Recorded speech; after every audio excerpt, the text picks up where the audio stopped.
السلام عليكم أحلى متابعين. اليوم هنعمل الآيس كريم اليوم بالحليب المبخر. طبعا هنا أضفت الحليب أول حاجة. حليب المبخر يا جماعة انتبهوا ما يلزق لكم في الحلة لأنه فيه نسبة سوائل قليلة، فلازم يكون التحريك مستمر. أضفت النشا، طبعا النشا فهو مقاديره بسيطة جدا جدا، كله على البارد ممكن تضيفوا، ما في مشكلة. هنضيف أنا أضفت سكر. أنا طبعا أضفت سكر بودرة. انتوا ممكن تضيفوا السكر العادي، ما في أي تغيير، او تخلص سكر الحلويات اللي هو الكاستر. بس انتوا ممكن تضيفوا السكر العادي او الكميه اللي انتوا سكر الحلويات ما في مشكله. وتحريك مستمر، وتحريك مستمر على نار ما تكون عاليه، سوائل قليله، وبالتالي بيلزق لنا في الحله. اذا ما انتبهنا اول شيء النار لازم تكون الحله، لانه الحليب المبخر حراره نفسها خفيفه جدا جدا، وبالتالي لازم تنتبهوا. هنا طبعا الشوكولاتة أضفت الكاكاو زي ما انتم شايفين، وخلينا نحرك باستمرار مستمر على نار هادئة. بعد شوية حيبدأ يتجمد لأنه طبعا فيه النشا.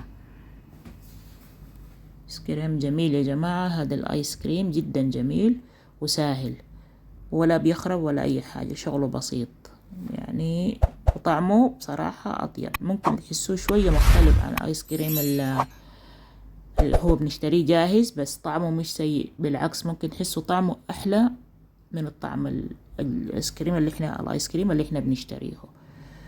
طبعا هنا تجمد زي ما انتم شايفين. انا حضيف له فانيليا.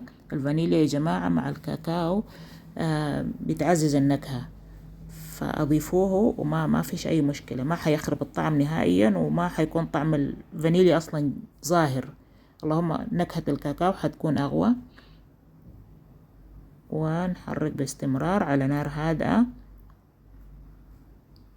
شكرا للناس اللي اشتركوا في القناة، أنا بحبكم كتير، وإذا في حد ما اشتركوا يا جماعة، فعلوا الجرس على أساس أنه يوصلكم كله جديد، وشيروا المحتوى مع أحبابكم وأصحابكم.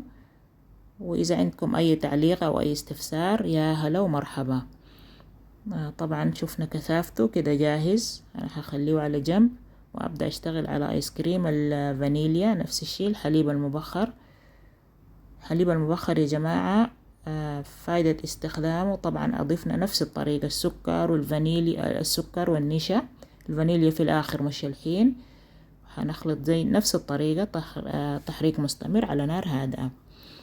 استعمال الحليب المبخر السبب لأنه الحليب المبخر نسبة السوائل فيه قليلة، وبالتالي الآيس كريم ما حيكون لنا حبيبات تلج بعدين لما ندخله الفريزر، حتلقوه ناعم بطريقة غير طبيعية ما شاء الله، يعني شيء ولا أروع لو استعملته.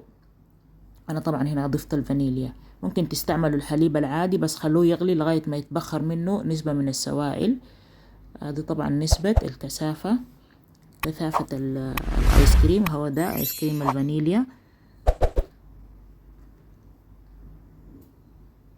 حتى ممكن لو حبيتوا أخف شوية من الكثافة ما في مشكلة. أنا بعد كده أنا هستعمل الكريم يا جماعة، هستعمل بالكريمة الحلويات، فهأخفق الكريمة شوية، ممكن بالستاند ميكسر أو بالمضرب اليدوي لغاية ما تبدأ تتجمد أكثر. ده شكل الكريمة زي ما انتم شايفين. بعد كده أنا هاخد كمية قليلة من خلطة الشوكولاتة اللي عملناه بالحليب المبخر، هاخد منها شوية وأوضح لكم السبب. هضيف الكريمة للكمية القليلة، أضيف لها الكريم وأخلطها أول عشان أقلل من الحركة في الآيس كريم. بعد كده أضفتها للآيس كريم، هضيفها للآيس كريم اللي هو التاني اللي هو الخلطة، باقي الخلطة يعني زي ما انتم شايفين، على أساس إن أقلل نسبة الحركة والخلط حتى إنه الكريمة تكون خفيفة زي ما انتم شايفين، حتى يبين يعني فيها فعلا خفة. لو حركناه زيادة عن اللزوم بتطلع الهواء اللي فيها، فبالتالي بتكون تقيلة أو هيهبط شوية، فأنا عاوزاه يكون كده خفيف. شايفين تحريك ببطء، وإضافة الكريم نفسه حتكون تدريجية، ما حنضيفه كل مرة واحدة، حنضيف تدريجيا وحنحرك بثلاثة، حركة بطيئة يعني زي ما انتم شايفين، مع حركة قوية حتى نحافظ على الفوم اللي في الكريمة. بنفس الطريقة. شكرا على الناس اللي بيبعتوا تعليقات جميلة ومحفزة بصراحة، بحبها جدا وبتعجبني بصراحة. طبعا هنا قاعد أضيف الكريم شوية شوية. في ناس بيقولوا الآيس كريم يعملوه بدون كريمة، بس ما بعرف. أنا بصراحة بقول أحس إن الكريمة ضرورية، اللهم إلا إذا كان نوع تاني من الآيس كريمات اللي هو بيكون زمان كان بيعملوه بسموه دندورما، أو بيعملوه الأتراك حتى الآن. ممكن ما نعمله بالكريمة، ولكن أحس إنه الآيس كريم العادي هذا لازم كريمة، بتغير كتير في الطعم. وزي ما انتم شايفين يعني حتى شوفوا شكله يبين إنه حيطلع شيء جميل ومرتب. زي ما انتم شايفين أنا حخلط تدريجيا شوية شوية، أضيف الكريمة وأحرك بخفة من تحت لفوق حتى أضمن إنه امتزج تماما. تقريبا وصلنا للدرجة واللي احنا عاوزينها. شايفين كيف شكله جميل ورائع. بعد كده نفرغه في كونتينر يكون ممكن يدخل الفريزر، لأنه في النهاية لازم يتفرزن أول. ومعلوم ملحوظة يا جماعة، إذا اتفرزن ممكن 4-5 ساعات حتحسوه تجمد تلج، ما فيه تلج، سلس ناعم بس بيتجمد.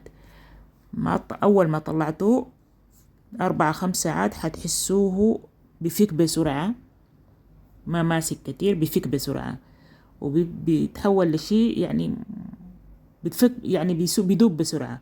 فحاولوا تخلوه فترة طويلة في الفريزر. هذا اللي أنا عاوزة أشرحه لكم. طبعا إحنا هنا نفس الشيء هنعمل الآيس كريم حق الفانيليا، نفس الشيء نفس الخطوات. الحليب المبخر، النشا، السكر، وتحريك على نار هادئة وتحريك مستمر، ايدنا عليه على طول، ما نغفل عنه عشان ما يلزق لنا في قاع الحلة. وبنفس الطريقة هنشتغل بنفس الخطوات.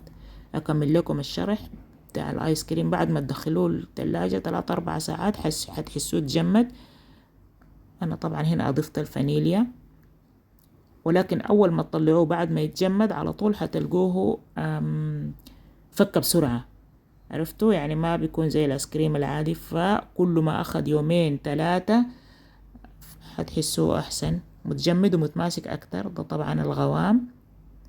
خلاص احنا كده هنعمل قلنا نوعين، فانيليا وكاكاو. طبعا الخلطة بتاعت الفانيليا ما تخافوا من اللون، لأنه الحليب المبخر شوية لونه مش أبيض فاقع، بسبب إنه ساحبين منه كتير من السوائل فمتركز أكتر. دي طبعا هنا هبدأ أضيف الكريمة زي ما انتم شايفين، هتبيض لكم اللون وما تخافوا.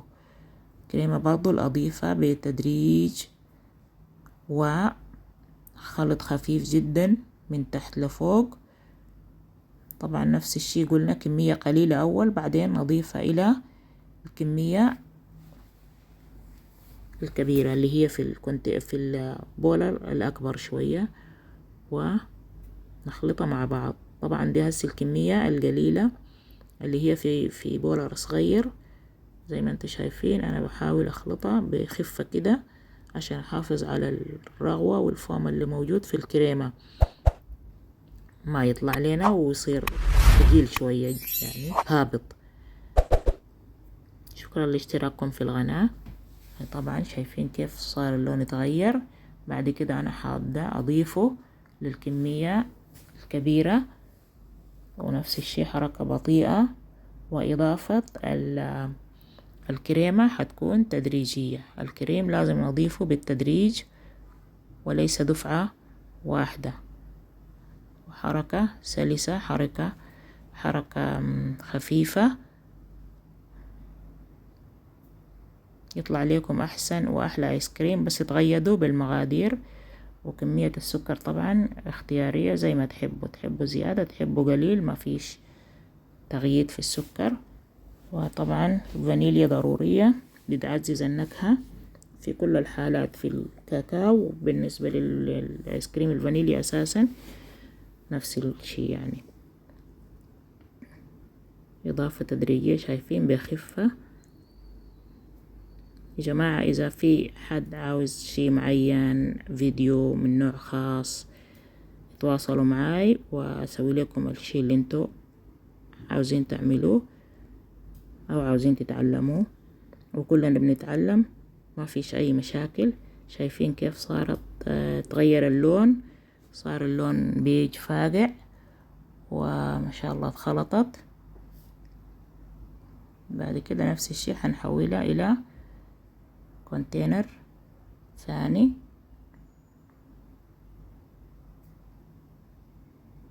سلسة، شوفوا كيف شكلها، من الشكل يبين كيف حيطلع هذا الآيس كريم. جميل جدا جدا، رائع ما شاء الله.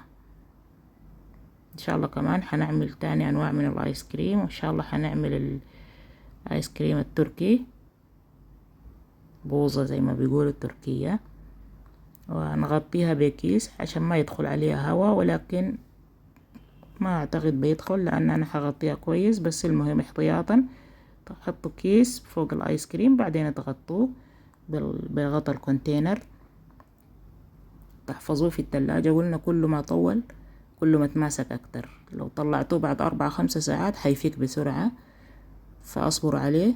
لو كل ما قعد 2-3-4 حتحسوه تماسك. لما تجي تطلعوه تاخدوا منه ما حيفك بسهولة، ما حيصير بسرعة دايب يعني، عرفتوا؟ شايفين ما شاء الله، شيء رائع، شغل مرتب جميل. يعني بكوباية حليب مبخر وكوباية حليب عادي ما شاء الله بتعملوا كمية كبيرة من الايس كريم، وخاصة الاطفال بيحبوه، ومتوفر في البيت يعني في النهاية بدون مواد حافظة. فبتوقع انه بيكون احسن وانسب لينا واجمل. شايفين انا طبعا طلعته من الفريزر بعد 2 خليته في الفريزر يوم وتاني يوم، يعني يوم كامل، واليوم التاني برضو شبه كامل طلعته وبارد متلج. شايفينه ما شاء الله، حتى حاولت اشيل منه متلج، لازم اصبر عليه شوية عشان اقدر اطلع اخذ منه شوية. بس ما شاء الله من شكله يبين ما فيه ولا حبيبات تلج ولا شي، ناعم ناعم ما شاء الله. كده نكون عملنا احلى ايس كريم لاحلى متابعين، والسلام عليكم ورحمة الله.